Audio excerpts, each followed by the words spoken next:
সেই তো একমাত্র লোক যে এই সব অপরাধগুলো তার চেলা চামুন্ডাদের দিয়ে ঘটিয়েছে। আর দেখুন, প্রাথমিকের 32,000-এর সম্পূর্ণ রিক্রুটমেন্ট আমি বাতিল করেছিলাম যখন আমি বিচারপতি হিসেবে কাজ করছিলাম হাইকোর্টে, কলকাতা হাইকোর্টে। তো আমার মতে আমি ঠিকই করেছিলাম, সুতরাং এটাও বাতিল হবে। দেখুন, ওনাকে আমি বঙ্গ রাজনীতির একটি চামচিকে ছাড়া অন্য কিছু মনে করি না। আরও অনেক ঘটনা আছে যেখান থেকে দেখানো যাবে যে সাংবিধানিক কাঠামো পশ্চিমবঙ্গে ভেঙে পড়েছে। রাষ্ট্রপতি শাসন লাগু করা যায়? সম্ভব?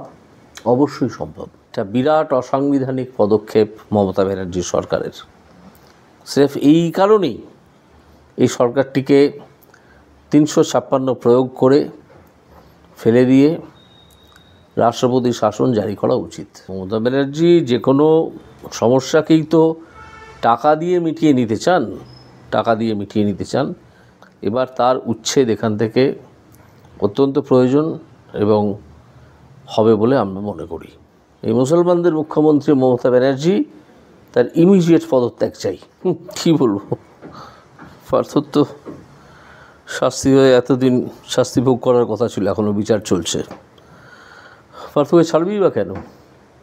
সেই তো একমাত্র লোক যে এই সব অপরাধগুলো তার চেলা চামুন্ডাদের দিয়ে ঘটিয়েছে।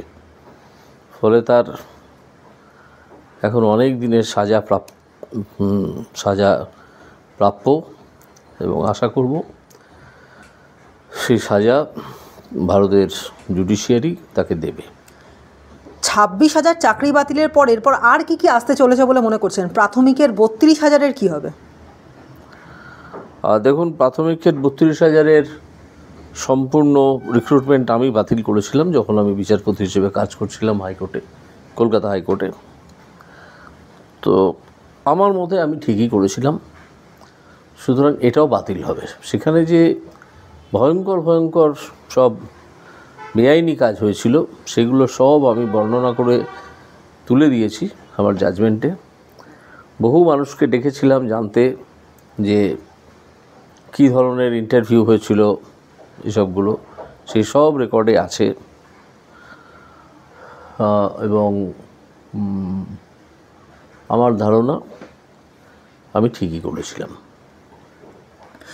প্রকাশ্য মঞ্চ থেকে বিরোধীদের বার্তা দিলেন অভিষেক বন্দ্যোপাধ্যায়। জানালেন বিগত কয়েক বছর ধরে ইডি এবং সিবিআইয়ের মতো কেন্দ্রীয় সংস্থার বিরুদ্ধে তিনি লড়াই করছেন। নিম্ন আদালত থেকে উচ্চ আদালত কিছু বাকি থাকেনি, কিন্তু ইডি সিবিআই তার কাঁচকলা, কোট আনকোট কাঁচকলা করেছে, আগামী দিনেও কাঁচকলা করবে। কেশাগ্র স্পর্শ করে দেখাও, মানুষের কি ক্ষমতা বুঝিয়ে দেবো। ইডি সিবিআই কেশাগ্র স্পর্শ করে দেখাক, এটা হুঁশিয়ারি দিচ্ছেন অভিষেক। কি বলবেন? দেখুন, ওনাকে আমি বঙ্গ রাজনীতির একটি চামচিকে ছাড়া অন্য কিছু মনে করি না। ঠিক আছে, কিছুই জানে না, কেউ কিছু শিখিয়ে দেয়, সেইগুলো কথা বলে, সেই কথাগুলো এসে ক্যামেরার সামনে বলে বা লোকজনের সামনে বলে। তো এই ধরনের উৎপটাং চরিত্র বঙ্গ রাজনীতিতে এর আগে এতটা হাইলাইটেড হতে কাউকে দেখা যায়নি। তো ওনার কথার কি উত্তর দেবো, ওনার কথার আর কি প্রতিক্রিয়া দেবো? তো ওনার তো সব বিষয় সম্পত্তি সব শুনি ইডি সিজ করেছে, তারপরে উনি কী করে বাইরে আছেন? নিশ্চয়ই ওনার আইনজীবীরা খুব দক্ষ, সেই জন্যই বাইরে আছেন। বেশি দিন থাকবেন বলে মনে হয় না। আর যদি বরাবর বাইরে থেকে যান, এরকম কত লোকই তো বাইরে ঘুরছে, ওনার পিসিও ঘুরছে বাইরে, তাতেই আর কী করা যাবে, দেখা যাবে। মুসলিমদের নয়, সবার অধিকার কেড়েছে ওয়াকফ আইন। মমতা বন্দ্যোপাধ্যায় বলছেন, মুসলিম ভাই বোনদের বলবো, এই আইনি সংবিধানে যে সম্পত্তির অধিকারের কথা আছে তা ভেঙেছে। সংবিধানে 18 এবং 35 নম্বর অনুচ্ছেদে সম্পত্তির ওপর রাজ্য সরকারের অধিকারের কথা বলা আছে, সেটা রাজ্য বিধানসভার এখতিয়ারভুক্ত। সেই অধিকারও কেড়ে নিয়েছে এই আইনের মাধ্যমে। এটা যুক্তরাষ্ট্রীয় কাঠামোর বিরোধী। মমতা বন্দ্যোপাধ্যায় বলছেন, আমার যেমন কোনো মানুষের কোনো ব্যক্তিগত সম্পত্তিতে অধিকার নেই, তেমন আপনারও অধিকার নেই কারো ব্যক্তিগত বা ধর্মীয় সম্পত্তিকে অধিকার করা। কি বলবেন? দেখুন, এই মমতা বন্দ্যোপাধ্যায় ওয়াকফ সম্বন্ধে কিছুই জানেন না, ওনার এই কথা থেকে এটাই বোঝা যাচ্ছে। তো এই ওয়াকফে এই প্রথম নরেন্দ্র মোদী সরকার একটা দুটো প্রভিশন রেখেছে, যেগুলো ব্যবহার করে দরিদ্র মুসলিম, অনাথ মুসলিম এবং যেসব দরিদ্র মুসলিম মহিলা আছেন তাদের জন্যে ওয়াকফের যে উপার্জন যেটা বাড়বে বলে আশা করা হচ্ছে, সেখান থেকে তাদেরকে একটা নির্দিষ্ট পরিমাণ টাকা দেয়া যেতে পারবে, এই রুল তৈরি হবে বা হয়তো এর মধ্যেই হয়ে গেছে। তো মুসলিম, দরিদ্র মুসলিম,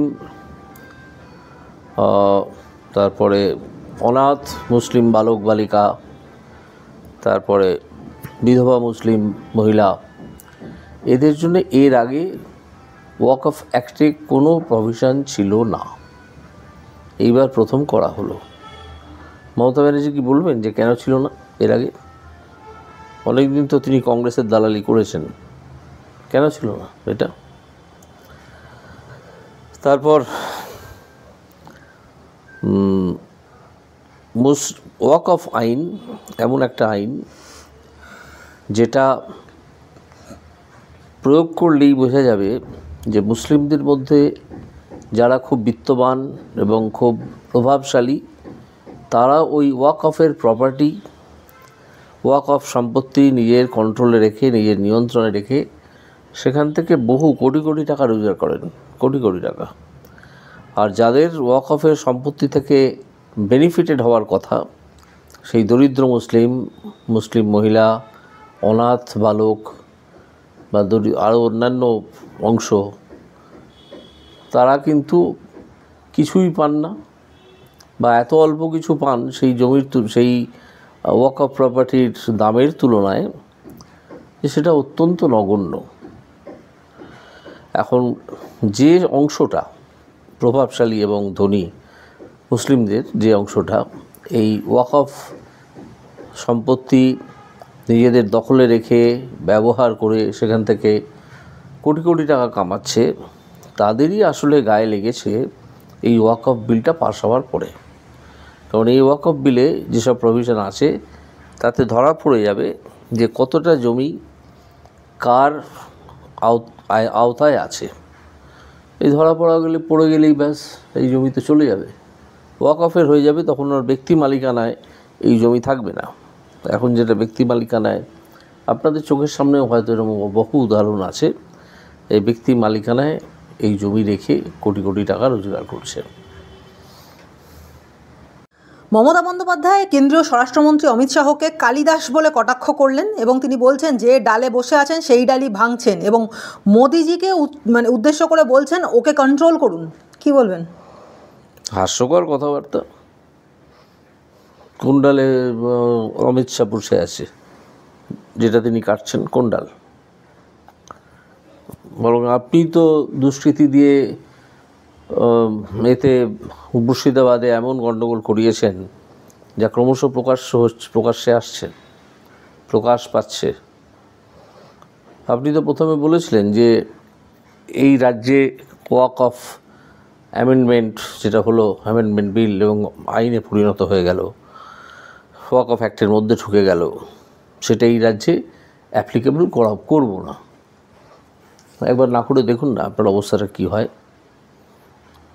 অসাংবিধানিক কথা বলছেন, সংবিধান বিরোধী কথা বলছেন, এবং আপনার কথাবার্তায় সংবিধান এখানে সম্পূর্ণ ভেঙে পড়ছে, ভেঙে পড়ার উপক্রম হয়েছে। আরও অনেক ঘটনা আছে যেখান থেকে দেখানো যাবে যে সাংবিধানিক কাঠামো পশ্চিমবঙ্গে ভেঙে পড়েছে। ফলে আপনাকে এখনই রাষ্ট্রপতির শাসন জারি করে বিদায় দেওয়া উচিত, বিদায় জানানো উচিত, আপনাকে বিদায় করা হবে। এটা আমাদের দাবি রাষ্ট্রপতির কাছে। তো দেখা যাক শেষ পর্যন্ত কি হয়। স্যার, এই প্রসঙ্গে আপনার কাছে আরেকটা প্রশ্ন করব, যে রাজ্যে যে পরিস্থিতি তৈরি হয়েছে তাতে কি সত্যিই রাষ্ট্রপতি শাসন লাগু করা যায়, সম্ভব? অবশ্যই সম্ভব, অবশ্যই সম্ভব।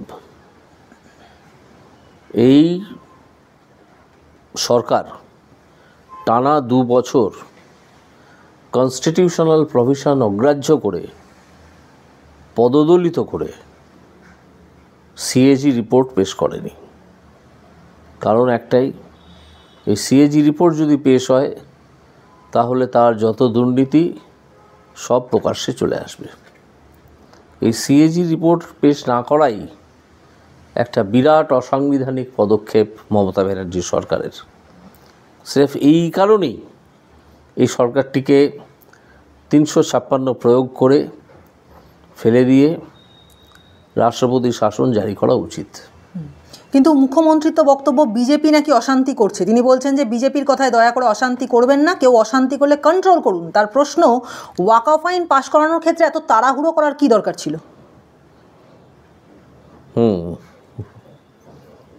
বিজেপি গণ্ডগোল করাচ্ছে। কারা এসেছিল গণ্ডগোল করতে? তারা বিজেপি করে। দুজন হিন্দুকে তো কেটে ফেলে দিল, মেয়ের নৃশংসভাবে খুন করলো। কেন এটা হলো কেন? আপনার পুলিশের গাড়ি যখন জ্বালিয়ে দিল আপনি তখন তো কোনো ব্যবস্থা নিতে পারলেন না। এখন আপনার পুলিশ তো দোকানে গিয়ে লুকোলো, আর এখানে শিক্ষকদের লাথি মারলো। এই তো আপনার পুলিশ, তাই না? সুতরাং এইসব আপনার ভাঁওতাবাজির কথাবার্তা, বরাবর আপনি ভাঁওতাবাজির কথাবার্তাই বলে থাকেন। এইসব ওনার ভাঁওতাবাজির কথাবার্তা বন্ধ করতে বলবেন। আপনাদের থ্রু দিয়ে আমি আপনাদের মাধ্যমে আপনি এই আবেদন রাখছি যে উনি ভাঁওতাবাজি যেন বন্ধ করেন। কিন্তু বিজেপিকে শুধু দুষছেন না মুখ্যমন্ত্রী এবং কলকাতা পুলিশও। তারা বলছেন যে বিজেপি ফেক নিউজ ছড়াচ্ছে, ফেক ভিডিও দেখাচ্ছে, বাংলার কথা বলে অন্য রাজ্যের ভিডিও দেখানো হচ্ছে। প্রমাণ করুক যে fake news, fake video BJP দেখাচ্ছে, বিজেপি প্রচার করছে। খালি দূর থেকে বসে চেঁচালে তো হবে না, প্রমাণ করতে হবে। একটা অপবাদ দিয়ে দেওয়াই যায়, অপবাদ নয় দিয়েও দিলেন, খুব ভালো করলেন। কিন্তু যখন সেটা পরীক্ষা করা হবে যে এই অপবাদের সত্যতা কতটা যাচাই করা হবে, তখন তো আপনার প্রমাণের প্রশ্ন আসবে।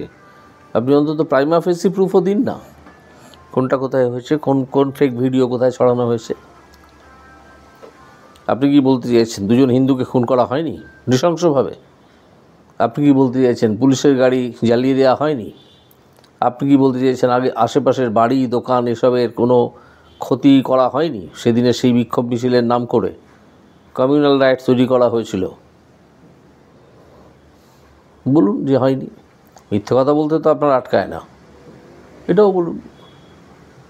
এই যে দুজন মানুষকে খুন করা হলো, আপনি একটু আগেই উল্লেখ করেছিলেন, সেইখানে সেই জেহাদি তাণ্ডবে যে দুজন মারা গেছেন তাদের প্রত্যেককে 10 লাখ টাকা করে দেওয়া হবে এইরকম ঘোষণা করেছেন মুখ্যমন্ত্রী। আর যে জেহাদি আক্রমণ করতে গিয়ে পুলিশের গুলিতে হুরপ্রাপ্তি হলো যার, তারও নাকি 10 লাখ টাকা প্রাপ্য, সেও 10 লাখ টাকা তাকে দেওয়া হবে, মানে তার পরিবারকে দেওয়া হবে। কি বলবেন? হ্যাঁ, মমতা ব্যানার্জি যে কোনো সমস্যাকেই তো টাকা দিয়ে মিটিয়ে নিতে চান।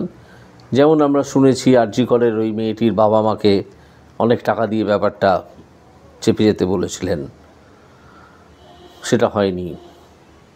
এখানেও চেপে যেতে বলেছেন। যাদেরকে বলেছেন তারা কি করবেন আমি জানি না। তো টাকা দিয়ে সব সমস্যার সমাধান, একটা চাকরি দিয়ে সমস্যার সমাধান, এইসবই উনি করে থাকেন। এটি ওনার রাজনীতি। উনি কিন্তু কখনো এইসবের মূলোচ্ছেদ করার চেষ্টা করেন না। আমাদের পশ্চিমবঙ্গ একটি তৃতীয় শ্রেণীর রাজনীতিবিদ মমতা ব্যানার্জি তার পাল্লায় পড়েছে এবং অনেক দিন ধরে আছে। এবার তার উচ্ছেদ এখান থেকে অত্যন্ত প্রয়োজন এবং হবে বলে আমরা মনে করি। এই যে ইমাম বা মোয়াজ্জেমদের যে মিটিং হলো সেই নেতাজি ইন্ডোর স্টেডিয়ামে, সেই মঞ্চ থেকেই মমতা বন্দ্যোপাধ্যায় একটা বড় দাবি করেছেন। তিনি বলছেন যে আর 1 বছর দিল্লিতে এবার নতুন সরকার হবে। কিছু কি ইঙ্গিত দিতে চাইলেন? একটা ইঙ্গিত দিতে চাইলেন যে ওনার মস্তিষ্কের সুস্থতা সম্বন্ধে যাতে মানুষ সন্দিহান হয়, এই ইঙ্গিতটাই দিতে চেয়েছেন এবং লোকে সেই ইঙ্গিত পেয়েছে।